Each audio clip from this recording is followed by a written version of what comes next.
Kur'an-ı Kerim'de o hadislerde hassalığın öňüne alyş lukmançylygy babatda aýdylan 4 san maslahaty var. Şu 4 maslahat yerine ýetirilse, insan hassa bolmaz ýa-da hassa bolanam şifa tapar o bolanlar. Şu maslahatlara geçmezden öň öz başymdan geçen bir hadisany gurrun görmek isleýän.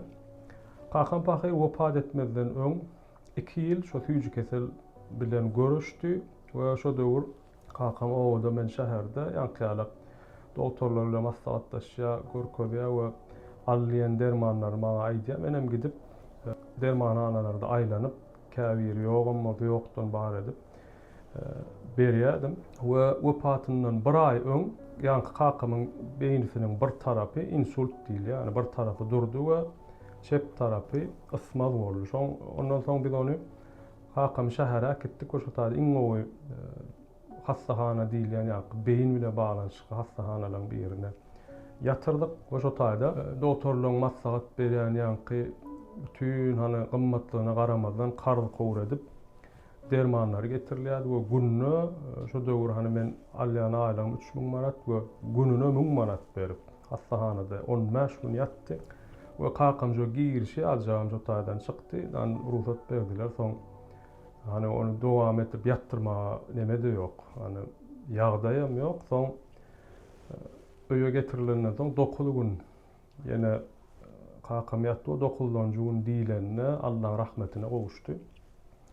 O kakam ýanky onuň jynaza meselesi ýanky 3 aý 40 geçenden soň bir çykan özüme gelenimden soň soňuňy açsam şo men öňkü 2 ýylyň içinde uradan dermanyny soňuňy %70 ýarpy şeýle dolşy dermanlar.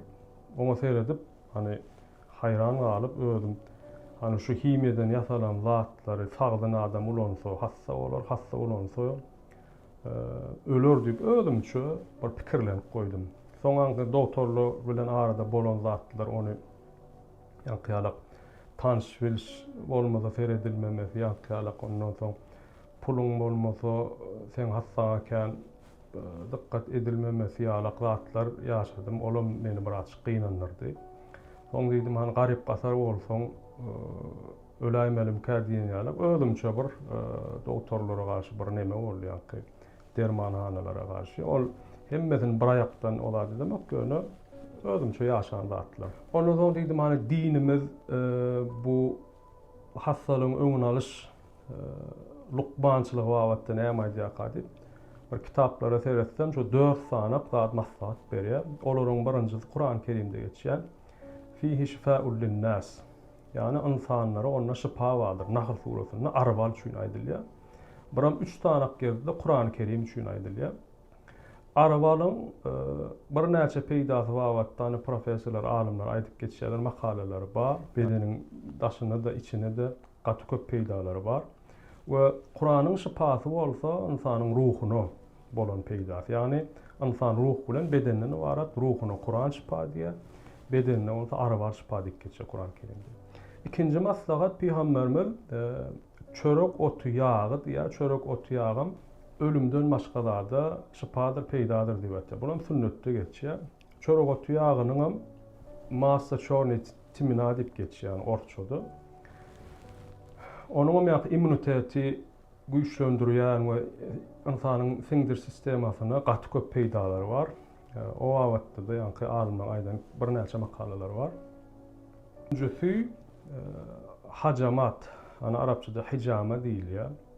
Hacamat bolsa ýanky käse bilen arkaňy vakumlap, şu arkaňdan bedeniň käbir aýakdan ýa-da kelleden sen sana gerek gel ganlaryň ýanky damarlardan daşyna zyňyny ganlaryň daşyna çykarmagy. Ona da hacamat diýilýär. Peygamberimiz hacamat diýär, şifalaryň iň haýyrlysy hacamatdyr diýip aýdýar. Hacamat wagtda hani insana diýär hassalyk diýär %75 gan bilen baglanşykly gelýär. %25 bolsa garyn bilen baglanşykly, ýani iýýän zady bilen baglanşykly. Owa. İnsan bir howadan hassalanýar, bir imitden hassalanýar. Onu howadan gelýän zat gana garşy imit bilen gelýän adam garyndan ýene de garnyny bilen ziyanlatlar bilen ýa hassalanýar. Demek %75 näme gany bilen baglanşykly diýdi. Gany bilen baglanşykly iň uly şypa peýda bolýan hajamat. Çünki insanyň damarlary iyiliğine düzülse ya yer yüzüne iki kere aylanıyor. Onlar ince, kıllanım ince damarları var.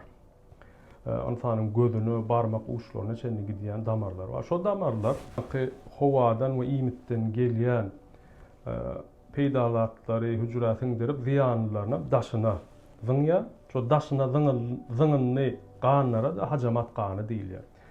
Şu kanlar katık yağlıkta, soğukta, şu katık yağlık kanın damardan geçen kan aylanışığı bitiriyor. Şoň üçin näme etmeli?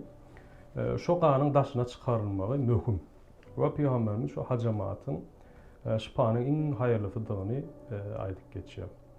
Dördüncüsü bolsa garyn bilen baglanşykly. Olam Peygamberimiz sallallahu aleyhi ve sellem Medine döwründe Mukawqis diýip Misirň bir padşahyna hat urdy, musulman bolmak üçin. Olam musulman bolmasa da Peygamberimiz silap ýerine hat urdy, sowgatlar urdy. Şo sowgatlaryň içinde de iki tane tebip urdy, ýani doktor urdy. Bular Medine'ye gelýär, 6 ay ýaşaýar bolan hiç kim ulan ýanyna baryp hassa bolup barmaýar.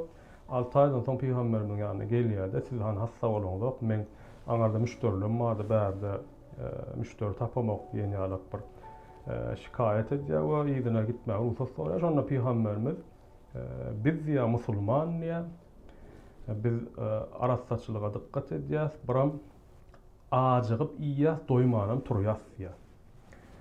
Yani olam garyn bilen baglanşykly etken hassalygyň %25-30 onu ajygyp iýmek we doýman turmagam näme? Gaty möhüm zat, çünki iň köp hassalyklar şo garyn bilen baglanşykly. Olam 4-nji maslahaty. Awa. 1-nji arwal, 2-nji çörek otu ýagy, 3-nji hajamat, 4-nji bolsa ajygyp iýip doýman turmak. Bu hadisleriň we Kur'an-ı Kerim maslahat berýän zady. Owal Allah şu zatlar dogry ýerine ýetirilse, näme Allah Taala şifa berer, hatta hassa bolmaz diýilýär.